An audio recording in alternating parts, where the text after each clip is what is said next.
제가 성경을 읽다 보니까 특히 복음서 같은 경우에 보면은 어, 예수님께서 1계명부터 시작해서 4계명까지의 말씀을 이렇게 다루지 않고 바로 건너뛰어서 우리 성도들에 대한 사랑에 대한 계명을 다루고 있는 걸 보게 됩니다. 왜 그럴까 이렇게 생각을 해봤거든요. 왜 그러실까 생각해 보니까 우리가 의외로 하나님과의 관계는 어느 정도 하고 있어요. 잘하고 있는데 이 사람과 사람의 관계, 특히 가까운 이 믿음의 형제들과의 관계, 이 관계를 잘 못하는 경우가 너무 많은 것 같아요. 그래서 성경을 읽다 보면 야고보서도 그렇고 요한 1, 2, 3서도 그렇고 고린도전서나 읽어보면 전후서나 읽어보면 이 서신서들도 똑같은 내용을 다루는 거예요. 우리가 생각할 때 하나님과의 관계만 내가 잘하면 되지 이렇게 생각하지만 그렇지 않습니다. 그렇잖아요. 이 하나님 말씀은 하나님과 관계도 중요시하지만 사람과 관계도 매우 중요하게 여기시는 것 같아요. 그래서 진정한 이 하나님의 사람은 하나님과의 바른 관계뿐만 아니라 사람과 사람의 관계를 잘 해내는 그런 성도들이 되셔야 하는 줄 믿습니다. 그래서 이것이 하나님의 뜻이라는 거예요. 신앙생활이라는 것이 뭐 절에서 하는 것처럼 도 닦는 게 아니잖아요. 어떤 굴 속에 들어가서 참선을 한다든지 사실 이거는 내가 볼 때는 좀 수월한 것 같아요. 내가 볼 때. 내가 거기서 그것에 내가 헌신한다고 하면 얼마든지 할 수 있을 것 같아요. 지금도 저기 설악산이나 이런 데 가면요, 어떤 무슨 계룡산인가 무슨 산 이런 좀 이렇게 신성시하는 산에 가보면 그 산에 도인들이 많습니다. 의외로 돌을 닦는 사람들이 많아요. 참선을 하면서 가보자를 들고 앉아가지고 단전에 힘을 모으고 이러면서 하는 분이 많이 있어요. 우리하고 좀 세계가 좀 다른 세계지만 근데 그런 건 차라리 쉬운 것 같아. 내가 볼 때는 쉽다. 그거는 나만 열심히 돌을 닦으면 되니까. 그런데 진짜 어려운 게 뭐냐면요, 사람과 사람의 관계를 만들어가는 관계. 이건 정말 어렵습니다. 저는 제일 어려운 게 그건 것 같아요. 요즘 보면 젊은 아이들이 직장 생활하거나 이렇게 할 때 보면 참 힘들어합니다. 왜 힘들어합니까? 일만 안 하면 괜찮은데 이 사람과의 관계거든요. 윗사람과 아랫사람의 관계, 또 동료들과의 관계, 이걸 잘 못합니다. 그래서 에이 모르게 때려치우자 이러는 사람들이 많아요. 그럼 사업을 하는 사람들은 이게 안 되면 사업하기 힘듭니다. 정말 힘들어요. 자, 성격이 자기는 원래 성격이 밝아 이런 사람들 있잖아요. 원래부터 타고날 때부터 성격적으로 좀 기질적으로 이렇게 밝은 사람들 같은 경우는 얼마든지 하는데, 좀 내성적인 사람이라든지 또 이 마음이 여린 사람들, 이런 사람들은 상처를 굉장히 많이 받습니다. 그 대인 관계가 힘들어지니까 기피하게 되고 그런 경우가 많은 거예요. 그런데 하나님은요, 어디다 점수를 많이 주시니까 보니까 사람과 사람의 관계에 점수를 많이 주시는 것 같아요. 그래서 신앙생활을 하면서 저는 하나님과 관계에 힘들어하는 사람보다 사람의 관계 때문에 힘들어하는 사람을 더 많이 본 것 같습니다. 그래서 오늘 사실 그래서 십계명의 절반이 뭐예요? 사람과의 관계입니다. 사람과 관계. 어떻게 하나님을 사랑할 것인가 하는 것이고, 두 번째는 어떻게 사람을 사랑할 것인가 하는 것입니다. 그래서 이 사람과의 관계를 확 뭉쳐가지고 주님이 뭐라고 말씀하셨냐면, 이것을 내 몸과 같이 내 이웃을 사랑하는 것이다 이렇게 말씀했습니다. 저는 그 말씀을 들으면서 내 몸과 같이? 이게 마음이 안 와닿더라고요. 내 몸과 같이. 내 몸과 같이 사랑하면 사랑 못할 사람이 어디 있겠어요? 용서하지 못할 사람이 어디 있겠어요? 그렇지 않습니까? 내 몸과 같이 생각하면요, 내가 못 도와줄 데 없을 것 같아요. 다 도와줄 수 있을 것 같아요. 그러니까 사랑의 기준이 나한테 있는 거예요. 나한테. 내가 어디서 기준 주는 게 중요한 거예요. 나한테 달려 있는 문제예요. 그래서 하나님이 이 책임도 물으시는 것 같아요. 첫 번째가 뭡니까? 내 부모를 공경하라. 내 부모를 공경하라. 그리하면 내 하나님 여호와가 내게 준 땅에서 내 생명이 길리라.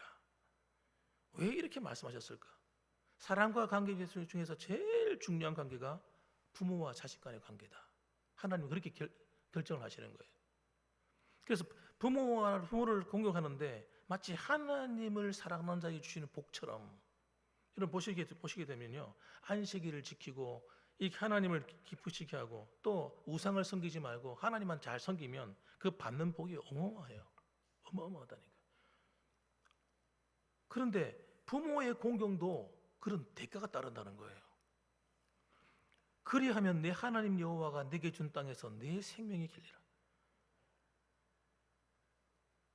뒤에 가면 신약서 신서에서는 뭐라고 하냐면 네가 잘 되고 이렇게 하나를 더 포함시켰어요. 이 땅에서 잘 된다는 거예요. 그러니까 부모를 공경하는 문제는요, 굉장히 중요하다. 사람과의 관계 중에서 제일 중요한 게 부모와의 관계다, 이렇게 보는 겁니다. 부모를 잘 공경하고 부모를 잘 섬기는 사람이 결국은 신앙생활도 잘 하게 됩니다. 하나님도 잘 섬기게 된다는 거예요.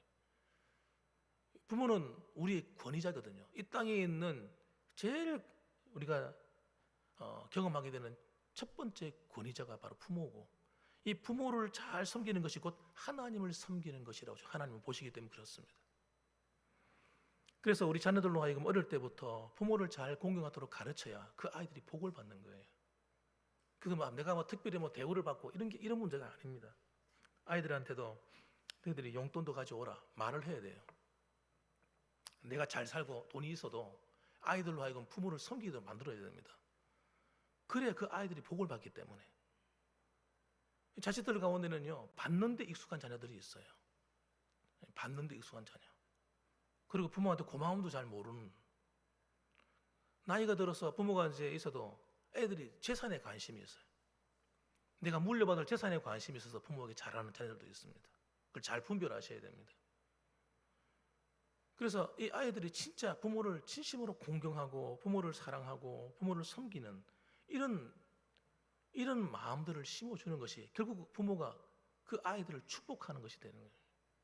이게 중요하다, 이런 거예요. 아이들에게도 부모는 반드시 가져야 될 게 뭐냐면, 그리스도인 부모들은, 예수 믿는 부모들은 영적인 권위를 반드시 가지고 계셔야 됩니다. 영적인 권위가 어디서 나오겠어요? 하나님 말씀에서 나오거든요. 그 아이들을 말씀으로 지도할 수 있는 수준이 되셔야 됩니다. 아이들한테 막 끌려가면 안 됩니다. 아이들이 나를 어떻게 대할까? 그러면요, 바른 말도 못 합니다. 그런 거 다 갖다 버리십시오. 다 버려버리고, 진짜 아이들을 위할 수 있는 것은 아이들에게 바른 말을 해주고 바른 길로 가도록 가르치는 그런 것을 반드시 보여주셔야 됩니다. 그래야 아이들이 부모를 존경하게 됩니다. 그냥 부모로서뿐만 아니라 내가 당연히 부모를 섬긴다 이런 데서 뛰어넘어서 우리 아버지, 우리 어머니 내가 정말 존경해, 이렇게까지 가는 거예요. 신앙으로 도전받는 아이들로 만드셔야 됩니다.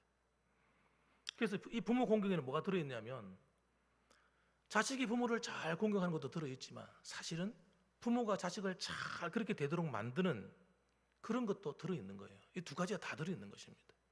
그래서 어릴 때는 부모를 잘 공경하고 나이가 들어서는 자식들을 신앙으로 잘 인도하는 이 두 가지가 함께 가서 함께 이루어져 가야 되는 그 책임이 가정에 있다 하는 것입니다.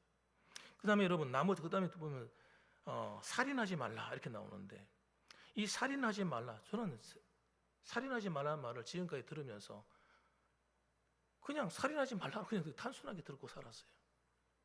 그러니까 젊은 날 동안에 시간을 살아오면서 십계명에 대해서 별로 감흥을 못 느꼈습니다. 아니, 이런 건 나하고 상관없는 말인데, 이런 생각이 들어가지고. 오늘 성경 말씀을 보다 보니까 살인하지 말라는 말이 너무너무 중요한 말인 거예요. 충격을 제가 받은 거예요. 특히 산상수훈에 나오는 마태복음 5장에 나오는 그 말씀은 너무너무 충격이었어요. 나도 살아가면서 아이들한테 화도 내고 아내한테도 화도 내고 이런 적이 많았거든요. 그런데 분을 내는 것을 살인에 해당된다고 주님 말씀하시는 거예요. 화를 내고 사람에게, 형제나 믿음의 형제들에게, 믿음의 자매들에게 화를 내고 성질을 부리는 것을 주님께서는 뭐라고 표현했냐면 살인하는 것이다. 마태복음 5장에 그렇게 말씀하시는 거예요. 기가 막힌 말이잖아요. 또 살아가면서 여러분, 우리가 살아가면서 여러 가지 이렇게 일도 하다 보면 때로는 사람들하고 마음에 상처를 주고받기도 하면 미운 감정도 생기는 거예요. 물론 사랑해야 되는 줄 알지만은 저 사람 진짜 마음이 안 드네. 속상하네. 이런 마음을 안 드는 사람이 어디 있겠습니까? 그러다 보면 나도 모르게 입에서 나쁜 말이 튀어나오기도 하는데 예수님께서는 뭐라고 말씀하시냐면 살인하는 자, 다시 말하면 분을 내는 자는 하는 심판을 받게 되고 분을 내는 것만 심판받는 것이 아니라 입으로 나쁜만 남을 요구하고 비난하는 것도 심판을 받는다는 거예요. 그래서 공회에 잡혀가고 막 이런 나오는 거예요. 공회는 아무나 잡혀가는 것이 아니거든요. 진짜 중범죄, 중정치인 범죄를 저질렀던가 신앙적인 도덕적인 신앙적인 어떤 큰 어떤 범죄를 저질렀거나 이런 사람들이 잡혀가는 건데 아니 형제에 대해서 나쁘게 말했다고 욕을 했다고 잡혀간다는 거예요. 심지어는 하나님의 그 심판을 지옥에 들어간다는 거예요. 그 정도로 심각한 죄라는 거예요. 충격을 받는 거예요. 아니 도대체 진짜 그게 그런 죄인가? 근데 그 말씀을 주님께서 하셨습니다. 그래서 저는 그 말을 들으면서 이거 앞으로 내가 이렇게 살면 안 되겠구나. 목사라고 여러분 그렇게 안 합니까? 목사도 그럴 때 있거든요. 화날 때도 있고 입에서 험한 말이 나올 때도 있고 사역하다 보면 여러분 여러 가지 일들을 만나게 되면 같은 목회자들끼리도 때로는 갈등을 일으킬 수 있고 그런 거죠. 그런데 그것이 하나님 보실 때 합당하지 않다는 거예요. 어쨌든 간에 대단히 충격을 받는 말씀드렸어요. 그리고 심판을 받게 된다. 그러면 심판 안 받을 사람이 어디 있냐 이거예요. 네. 그래서 하나님께서 예수님께서 우리에게 말씀하시는 거예요. 성경으로 기록해 놓은 겁니다. 이걸 살인하지 말아야 된다. 입술로 살인하면 안 된다. 말로 싸우면 안 된다. 그렇게 말씀하시는 겁니다. 옛사람에게 말한 바 살인하지 말라. 누구든지 살인하면 심판을 받게 되리라 하였다는 것을 너희가 들었으나 나는 너희에게 이르노니 형제에게 노하는 자마다 심판을 받게 되고. 저는 이 말이 귀에 안 들어왔단 말이에요. 심판을 받는다고? 그렇게 안 하고 산 사람이 어디 있는데? 그래서 그냥 무시하고 살았던 거예요. 그러니까 내 마음에 일어나는 분이나 감정들을 내가 다스릴 수 없는 사람이 된 겁니다. 그러니까 그 나쁜 감정이 하나님께 불순종하는 죄이기 때문에 내 마음의 평안을 뺏어가 버리는 거예요. 기쁨을 뺏어가는 거예요. 하나님을 섬기고 살아가는 일에 있어서 하나님의 은혜가 멈춰버리는 거예요. 내 양심이 목회자인데도 불구하고 내 양심이 삐뚤한 거예요. 삐뚤. 하나님 말씀에 복종하지 않아도 된다는 이 생각을 하고 살았던 거예요. 하나님이 기뻐하셨겠습니까? 하나님이 안 기뻐하신 거죠. 아직도 네 믿음의 수준이 저 밑에 있구나. 주님께서 불쌍히 여기는 거예요. 아이고 이놈아 혀 차시면서 저를 그렇게 보신 게 아니겠어요? 그래가지고 성도를 가르치냐?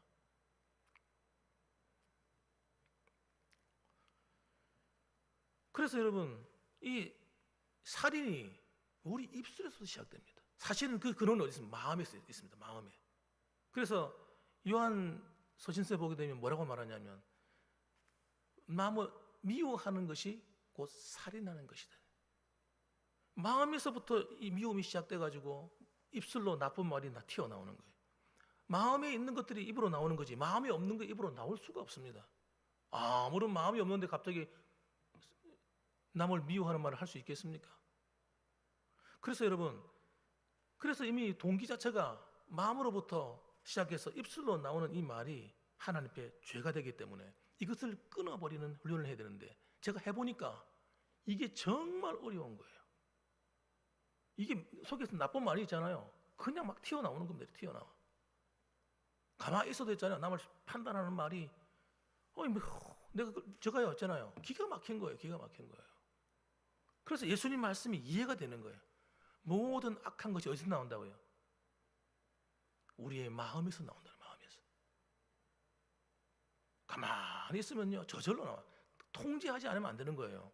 그래서 성경을 읽어보면 이 이 마태복음이나 마가복음, 누가복음, 요한복음 이런 복음들이 그냥 기록된 게 아닙니다. 굉장히 조직적으로 의도적으로 기록되었어요. 읽어보니까. 그래서 하나님의 나라를 설명할 때도 마태복음 13장을 딱 열면 제일 먼저 나오는 게 뭡니까? 이 네 가지의 마음의 밭의 비유예요. 마가복음에서 뭐라고 말하냐면 이 마음의 밭에 대한 비유를 이해하지 못하면 나머지 비유를 이해할 수 없다, 이렇게 기록해 놨어요. 그만큼 제일 중요한 게 마음의 밭에 대한 비유입니다. 그러니까 이 사람은요, 우리의 조상이 누굽니까? 아담입니다. 아담. 아담이란 말이 무슨 뜻이에요? 붉다 이런 뜻이고 흙이라는 말이 나온 말이거든요. 아담이 흙에서 나왔기 때문에 이 아담이 흙에서 나왔다는 얘기는 뭘 의미하냐면 불완전한 존재인 거예요. 하나님은 완전하시지만 그래서 아담이 타락한 겁니다. 불완전하니까.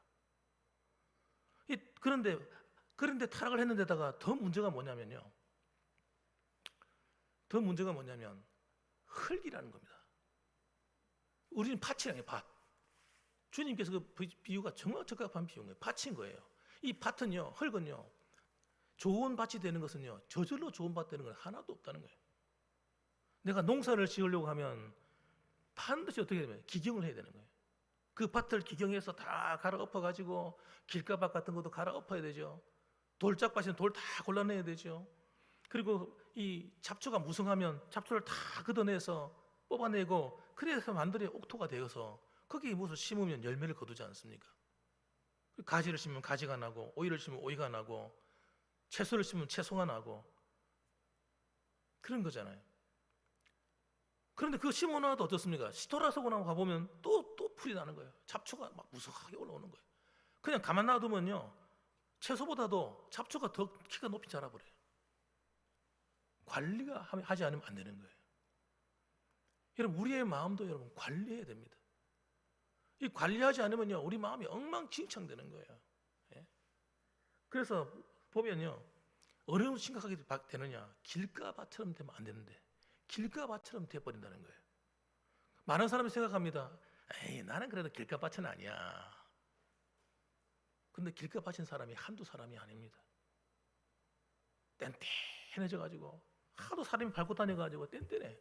여러분, 우리의 마음이, 심령이 은혜가 안 되는 사람, 기도해도 감동이 없고 예배를 감동이 없고 마음이 기쁨도 별로 없고 신앙생활 오래 했는데도 불구하고 특별히 이런 사람들이 마음이 길가밭이 된 사람들이에요. 예, 길가밭이 된 사람은요, 눈물이 없습니다. 눈물이 다 메말라가지고요, 드라마를 보면서는 울지만은 하나님 말씀 듣고 회개해서 우는 사람은 없습니다. 기도하면서도 여러분 눈물 하나 안 흘리는 사람이 있어요. 여러분, 성령은요 감동의 영이기 때문에 성령이 역사하면 눈물이 흘러내리고 은혜가 됩니다. 눈물이 안 흐른다는 얘기는요, 마음이 드라이해진 거예요. 드라이. 하나님과 관계 속에서 메말라 버린 겁니다. 왜 이렇게 되었느냐?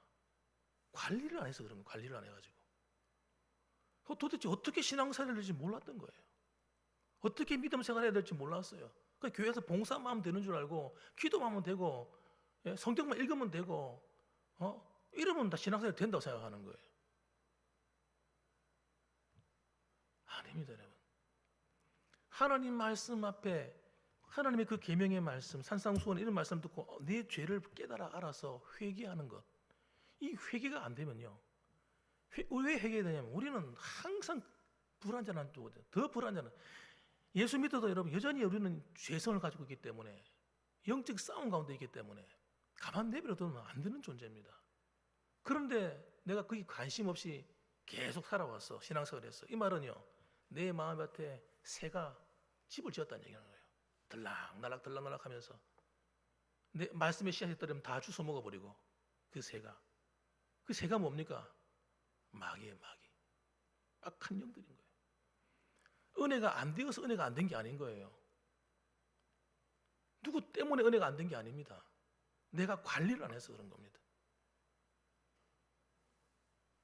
관리를 안 하니까 잡초가 무성해지고 돌이 굴러 들어가지고 있어도 가만 내버려 두니까 돌밭이 돼버리고. 그래서 여러분, 은혜를 못 받는 겁니다.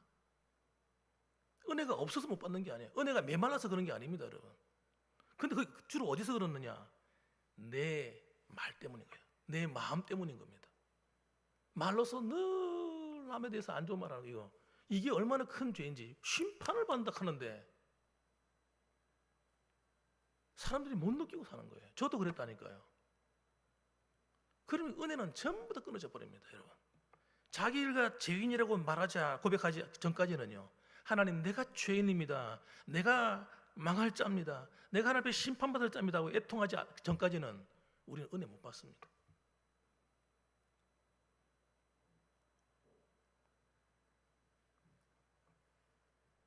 그동안 난 자꾸 다른 사람 보고 있기 때문에 하나님 말씀에 귀에 안 들어옵니다. 깨달아지지를 않습니다, 진리가. 그래서 여러분, 죄가요 내 입술에서 시작되는 거예요. 그래서 이 살인하지 말라는 계명을 예수님 말씀하시면서 왜 그렇게까지 말씀하셨을까? 잘 안 끊어지기 때문입니다. 이걸 반복하면 안 되기 때문입니다, 여러분. 하나님 앞에 가는 그날까지 남 얘기하다 가면 절대 안 됩니다. 이거 반드시 끊고 가야 됩니다. 반드시 끊어야 됩니다. 야고보서 4장 11절 말씀 보면, 형제들아 서로 비방하지 말라. 형제를 비방하는 자나 형제를 판단하는 자는 곧 율법을 비방하고 율법을 판단하는 것이라. 네가 만일 율법을 판단하면 율법의 준행자가 아니요 재판관이로다. 저는 이런 말을 야고보 사도가 왜 했을까? 초대교회나 지금이나 다르지 않다는 거예요. 사람이 모여 있는 곳은 여러분, 초대교회는 거룩하고 지금은 타락, 그게 아닙니다, 여러분. 그때나 지금이나 똑같은 겁니다. 우리 교회는 다르고 다른 교회는 다르고 이런 게 아닙니다. 큰 교회는 다르겠지. 똑같습니다, 여러분. 똑같습니다. 형제를 판단하고 비방하는 거예요. 물론 잘못이 있으니까 비방하는지. 지금 그걸 전제로 하고 있는 거거든요. 잘못했으니까 비방하겠지. 근데 그거 하면 안 된다는 겁니다. 율법을 비방하고 율법을 판단하는 것이라. 오늘 새벽에도 사실 공교롭게도 이 말씀을 함께 나눴습니다. 왜 율법을 비방하는 것인가? 형제를 사랑하라고 했는데 형제를 사랑하는 것을 무시해버리잖아요. 하나님의 명령을 어겨버리잖아요. 그리고 내가 그 형제를 계속 비방하지 않습니까? 그게 여러분 율법을 어떻게 하는 거예요? 무시하는 거다 말이에요. 무시하는 거. 하나님 말씀을 무시하는 거다. 하나님을 사랑하라 했는데 끝까지 비방하는 거예요. 하나님 말씀을 무시하는 거다. 그 얘기를 하고 있는 겁니다. 그래서 여러분, 우리가 해야 될 일은 뭐냐면, 주님께서 계속 말씀하신 게 또 한 가지 있어요. 용서에 대한 이야기입니다. 용서해라, 용서. 얼마나 심각하게 말씀하시냐면, 용서 안 하면 너 용서 안 한대. 그렇게 말씀하시는 거예요. 그런데도요, 많은 사람들이 그런 말씀을 그냥 기뚱으로 듣고 흘려버립니다. 왜? 내 마음의 이 양심이, 신앙의 하나님이 기뻐하는 양심이 아니라 내 중심의 양심이 만들어져 있기 때문에 나에게 불편한 말씀은 다 패스해버리는 거예요. 지나쳐버리는 거예요. 그래서 하나님께 순종을 못하는 겁니다. 순종이 안 되니까 내 삶이 어려움이 계속 풍파처럼 몰려오는데 모르는 겁니다. 모르는 거예요. 평생 고생하며 사는 겁니다. 평생 힘들게 사는 거예요. 그래도 모릅니다. 사람들은요, 온갖 고생을 다 해도 모릅니다. 그게 우리의 문제입니다. 문제. 하나님의 말씀으로 돌아오기까지는, 구원받은 성도들이요, 하나님 말씀으로 돌아오기까지는 탕자면 탕자. 구원받아 놓고 탕자 생활하는 거예요. 이런 탕자가 왜 탕자겠습니까? 탕자는요, 부모 말을 듣기 싫어하는 거예요. 부모의 간섭 싫어요. 내 마음대로 살고 싶어요. 아버지, 난 마음대로 살래요. 아빠 말 듣고 귀찮습니다. 간섭하지 마세요. 내 돈 주세요.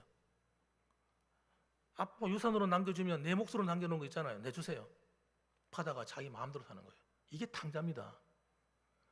탕자가 저 멀리 교회를 떠나가야 탕자가 아니라 교회를 다니며 예수 믿으면서도 하나님 말씀에 불순종해 살아가는 이것이 여러분 탕자예요, 탕자. 탕자에게는 은혜가 없습니다. 탕자는 기근을 만나고 허랑방탕하는 삶만 있을 뿐이에요. 축복이 없어요. 아버지, 아들, 딸로 신분은 있지만 여러분 하나님의 은혜는 없습니다. 은총이 없어요, 은총이. 고단한 삶을 사는 거예요. 이건 여러분 이런 것을 가르쳐주는 사람이 있습니까? 한번 들어보셨어요? 알아도 안 가르쳐 줄 걸요. 성도들은 마음이 불편하기 때문에 말도 안 해줄 거예요.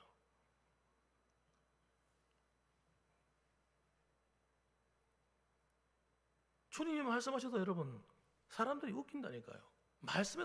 말씀을 들어야 되겠다, 순종해야겠다 생각은 그렇게 하고 하는지 모르겠는데 진짜 하나님 말씀 순종 안 한다니까요. 내 마음대로 하지. 딱 어떤 중요한 사건이 딱 터지면요 내게 손해본다 싶으면요 탁 덮어버린다니까. 내 마음대로, 내 기분 가는 대로, 감동이 가는 대로 이렇게 행동해 버린다니까요. 그래서 어려움이 오는 거예요. 하나님이 얼마나 좋으신 분입니까, 여러분? 하나님은 우리가 하나님께 우리 자신을 드리기를 기뻐하면요 하나님은요 말할 수 없이 기뻐하고 춤추시는 분이에요. 더 놀라운 은혜를 주고 싶어 하시는 분입니다. 믿으시면 아멘 하시기 바랍니다. 진짜라니까요. 여러분 하나님의 축복이 쏟아지고 있다 지금도. 그래서 우리 마음을 어떻게 해야 됩니까? 우리 마음을 하나님께 드리기로 매일 결단해야 됩니다. 왜? 사탄이 가만 안 있으니까 우리를 계속 들쑤셔가지고요 은혜 받지 못하게 돌아서면 은혜 받은 거 토하고 돌아서면 토하도록 만든다니까.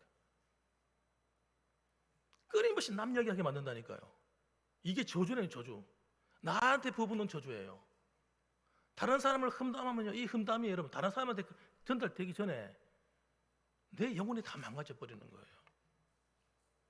그래서 여러분 내 입에서 이 터져 나오잖아요. 혀를 깨물어야 돼요. 혀를 깨물어 하지 마, 멈춰야 됩니다. 하여튼 좋은 말 하기보다 하여튼 간에 계속 나쁜 말 하고 싶어서 입이 근질근질하다니까. 누구한테 한마디 해주고 싶잖아요. 무조건 이를 깨물으셔야 돼요. 남 얘기 막 나오잖아요. 내 입을 쥐어박아야 됩니다. 거기까지 가셔야 된다니까. 실제로 가셔야 돼요. 그까지. 안 그러면요 좋은 날이 안 옵니다. 심판받는다죠. 심판받는다고. 예수님이 직접 하신 말씀이라니까. 근데 이게 말씀이 전 귀에 안 들어왔다니 지금까지. 왜? 내게 심보가 안 만들어지는 거예요. 하나님의 그 말씀은 단순한 그 말씀에 순종해야 되겠다는 마음이 내가 안 만들어지는 거예요. 이 양심이 비뚤어가지고 제가. 저는 사실 어떻게 살고 싶었냐면 청년 시절에 하나님의 은혜를 받아가지고 평생을 전도하며 살고 싶었어요. 그래가지고 찬양팀을 만들어서 그 당시에는 뭐 선교단 이런 거였잖아요. 그래가 전국을 다니면서 순회 전도하기도 하고 시간만 나면 광안리, 해운대, 또 부산역 이런 데 나가서 전도하고 또 이런 KBS 홀 같은 데 나가서 찬양 발표도 하고 뭐 여러 가지 많이 했습니다. 근데 하나님이 그 길을 안 여시더라고. 될만 하면 멈춰버리고 될만 하면 멈춰버리더라고. 왜 그러실까 하나님이? 제가 목회하면서 깨달은 거예요. 이야, 찬양하는 게 중요한 게 아니구나. 내가 하나님의 사람이 돼야 되는구나. 교회 다닌다고 다 끝난 게 아니구나. 하나님의 말씀을 먹어서 진리를 깨달아 하나님의 사람이 내가 먼저 돼야 되는구나 할 깨닫는 거예요. 그걸 깨닫고 나니까 내가 얼마나 감사가 되는지. 내가 목사가 안 되었더라면 이렇게 성경을 깊이 읽고 이것을 깨달아 알 수 있었을까? 아닌 거예요, 아닌 거예요. 저는요 놀기 좋아하고요. 저는요 제 생각에 만일에 그냥 신앙생활 했더라면 내 마음대로 했을 것 같아요.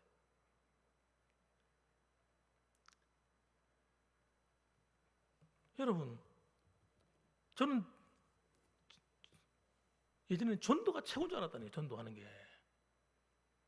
저도 교회 부흥식에도 관심 많았다니까요. 어떻게 하면 사람들을 많이 끌어모을까? 근데 어느 날 하나님이 말씀을 보게 하시는 거예요. 깨닫게 하시는 거예요. 껍데기 많이 모아놔봤자 소용없다.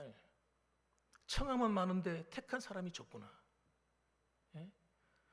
불러서 온 사람이 다 불러 모아놨는데 주님 말씀하시기를 택한 초청받은 사람은 많은데 택한 사람이 너무 적다. 그 택한 사람이 누굽니까? 하나님을 경외하는 자인 거예요. 하나님을 두려워할 줄 알고 하나님을 진짜 자신의 인생의 왕으로 모시고 그분의 말씀이라면 끔뻑 죽는 다윗 같은 사람, 요셉 같은 사람. 요셉이 무슨 신학교를 다녔습니까? 예? 그는 하나님을 자기 앞에 모시고 살아요. 고람되어 정신으로 하나님이 보고 계시다 이러고 살았단 말이에요. 내가 어떻게 하나님 앞에 내가 득죄하려? 그 득죄가 뭐냐고요? 하나님 말씀을 어기고 사는 게 다 죄지요. 그러면서 하나님께 복 받길 바라는 거예요. 내가 잘 되길 바라는 거예요. 이게 모순 아닙니까? 모순.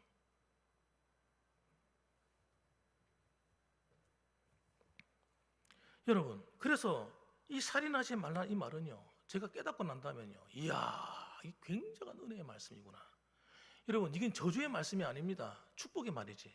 바른 길을 깨닫게 하는 말이기 때문에 우리는 반드시 버려야 됩니다. 낱말하는 거 안 버리면 안 됩니다. 진짜 버리셔야 됩니다. 허물을 덮어야 됩니다. 다른 사람의 허물을 발견했으면 허물을 자꾸 드러내면 안 됩니다. 이거요, 하나님이 정말 싫어합니다. 남의 허물을 막 알리는 거. 이 사람 허물, 저 사람 허물 드러내가지고 막 고발하고 알려주고 니만 알아래. 그 말이 온 교회 안에 다 퍼지는 거예요. 하나님이요, 얼마나 싫어하시는지 몰라요. 얼마나 싫어하는지 몰라요. 하나님이요, 엄청 마음 아파하세요. 왜? 그 사람이 누굽니까? 내 형제거든요. 내 지체거든요. 교회의 몸이거든요. 내가 비방하는 말, 나쁜 말, 그 사람의 문제를 막 끌어모아 얘기할 때 내가 누굴 욕하고 있는 거예요? 그리스도의 몸인 교회를 욕하고 있는 것이고 주님을 욕하고 있는 겁니다. 비방하고 있는 거예요. 엄청난 죄입니다. 그래서 주님께서 지옥에까지 간다고 말씀하신 거예요. 주의 몸을 욕되게 하는 것이기 때문에 허물은 덮어야 돼요. 사랑은 수다한 허물을 덮는 겁니다, 여러분.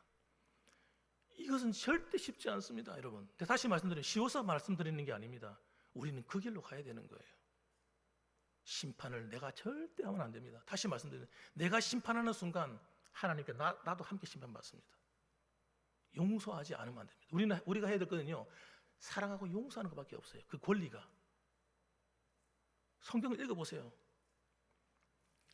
예수님이 이 이야기를 얼마나 많이 했는지 아십니까? 용서하라는 말을 엄청 많이 하셨어요.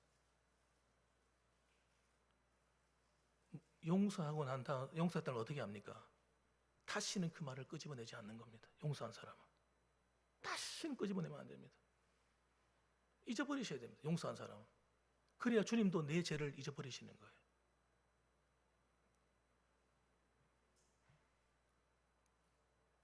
그래서 여러분, 우리가 하나님의 은혜 안에 살아가는 이 길을 계속 가야 돼요. 이걸 하지 않고 간다. 안 됩니다, 여러분.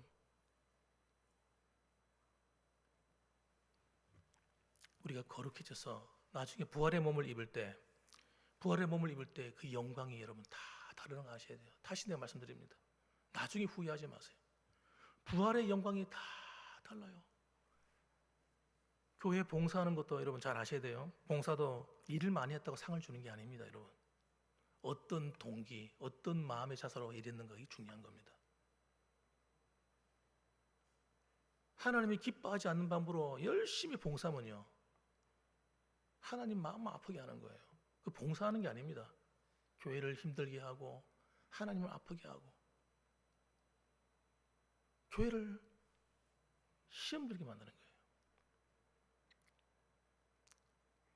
이 순종이 안 되는 것은 굉장히 큰 문제예요. 하나님께 순종이 안 되는 사람은요, 다른 사람한테도 절대 말 안 듣습니다. 하나님을 거벌로 안 되는데 누구 겁을 내겠습니까? 목회자가 말해도 안 듣고요. 장로님 말해도 안 듣고 권사님이 말해도 안 듣고 누가 말해도 안 듣습니다. 그건요 굉장히 나쁜 겁니다. 굉장히 안 좋은 상태예요. 그것이 내가 신앙이 좋은 줄 알고 끝까지 그 길 가잖아요. 좋을 게 하나도 없습니다, 여러분.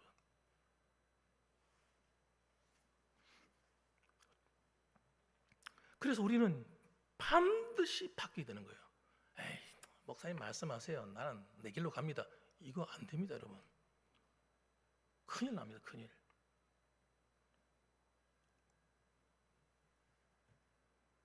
저는 이런 생각도 할 때 있었어요. 천국 가는데 천국에서 못 만날 사람도 있지 않을까 이런 생각도 합니다. 천국에서 못 만날 사람. 여러분 생각해 보세요. 여러분 천국 갔습니다. 천국 갔는데 당연히 있어야 될 사람이 없는 거예요.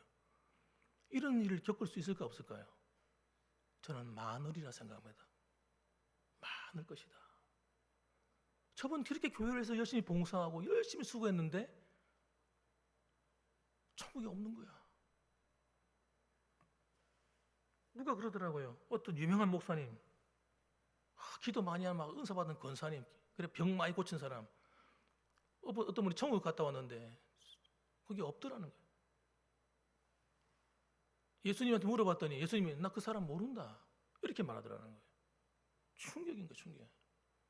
사도 바울도 이렇게 얘기했습니다. 내가 복음을 전하고 내가 전도가 전부 다가 아니라는 걸 깨닫는 그게 그거예요. 복음을 전하고 내가 하나님께 버림받을까 두려워한다 그랬어요.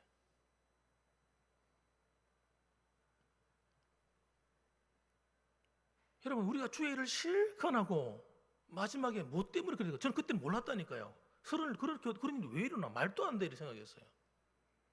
그런데 하나님의 말씀 계명을 산상수훈의 말씀을 깨닫고 난 다음에 깨달아진 거예요. 아, 주여 주여 하는 자마다 다 하나님 나라에 못 들어갈 수도 있겠구나. 왜? 그가 하나님을 섬긴 게 아니기 때문에. 이 불법을 행하는 자들아. 예수 믿는다고 해놓을 거예요. 예수님 믿은 게 아니라 예수님을 이용한 거야. 그분이 왕인데 자기가 왕이 돼가지고요. 끝까지 하나님을 부려먹은 거예요. 기도는. 하나님 이거 해줘서 저거 해줘서 하고 하나님께 복종은 하지 않고 내 마음대로 사는 거예요. 성경을 정확하게 읽어야 됩니다. 그 해석 안 되는 해석 안 되는 부분입니까? 누구나 읽어도 해석되는 부분이잖아요. 그런데 사람들이요, 이 교리에 딱 갇혀버리면요, 한 번 믿으면 영원한 구원이지 이러면서 그 말씀을 해석 못함, 불가 이렇게 말한단 말이에요. 그러니까 믿음이 뭔지를 몰라서 그런 거예요. 예수 믿는다는 게 무슨 말인지 몰라가지고. 그래서 저는 우리 봉황교회 성도들만큼은 절대 그렇게 되면 안 된다. 저부터 시작해가지고 우리는 하나님 말씀이 기준이 되고 내 삶의 기준이 되고 구원받은 우리 성도들이 하나님 말씀을 따라서 의의 열매를 많이 맺어서 하나님을 기쁘시게 하고 정말 하나님 주신 그 축복들 왜 내가 못 받아야 되냐 이거예요. 받아야지. 하나님이 약속하신 건데 이 모든 걸 더해 주시려. 받아야지. 더해 주신다는데 들어가도 복을 받고 나가도 복을 받고 받아야지. 왜 그걸 안 받을 거냐고 우리가. 자손이 천대까지 은혜를 누린다고 하는데 그걸 받아야죠 우리가. 이런 의문이 생기는 거예요. 이런 의문이. 내가 다른 교회 성도 같으면 이런 말도 안 하죠. 할 필요도 없고. 근데 우리 교회 성도는 내가 너무 사랑하기 때문에 제 새벽마다 여러분을 위해서 기도하면서 여러분과 함께 가고 있잖아요. 사랑하는 성도님들 힘을 내시기 바랍니다. 우리가 연약합니다. 저도 연약하고 여러분도 연약하고 다 연약합니다. 누가 완벽합니까? 그러나 부족하지만 넘어지면 다시 일어서고 다시 털털털 일어섭시다. 그래서 정말 하나님의 이 말씀을 그냥 읽고 그냥 나는 안 돼 하고 지나치지 마시고 하나님이 살라고 하신 대로 살아 순종하는 그 믿음을 만들어 가십시다. 그리함으로 말미암아 하나님이 여러분과 저에게 주시고자 하시는 그 은혜의 그 분복들을 이 땅에서 누릴 뿐만 아니라 내세에서도 누리고, 정말 여러분의 자손 만대가 하나님의 그 복을 받아서 거룩한 영적인 계보를 주님 오시는 그날까지 이루어가게 되기를 주님의 이름으로 축복합니다. 아멘. 기도하겠습니다.